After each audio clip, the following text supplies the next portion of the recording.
وعلیکم السلام ورحمۃ اللہ وبرکاتہ۔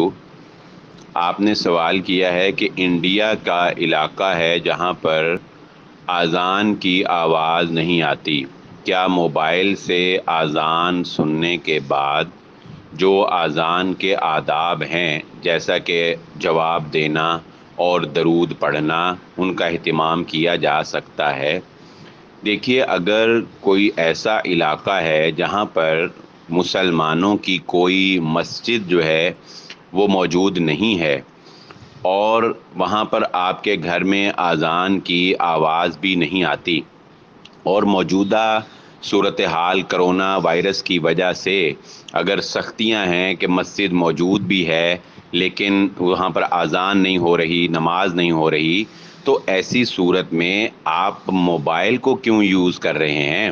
آپ خود گھر میں اذان دیں، خود اذان دیں، خود جو ہے وہ اقامت کا اہتمام کریں، اور باجماعت نماز گھر کے افراد جتنے بھی ہیں وہ باجماعت نماز کا اہتمام کریں۔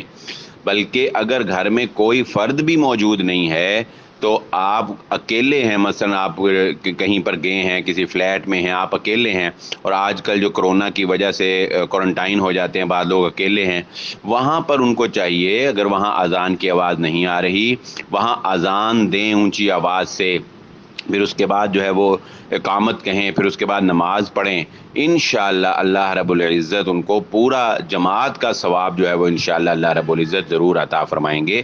یہ مجبوری کے حالات ہیں، اللہ رب العزت انسانوں کی مجبوریوں سے واقف ہیں، تو لیکن اسلام کے جو شعار ہیں ان کو ہمیں زندہ رکھنا ہے۔ یہ کہیں ایسا نہ ہو کہ ہم ان حالات میں جو ہے اسلام سے دور ہو جائیں اور اپنے جو اسلامی شعار ہیں ان کو بھول بیٹھیں۔ تو ہمیں اسلامی شعار کو حد الوسع زندہ رکھنے کی کوشش کرنی چاہیے۔ واللہ اعلم۔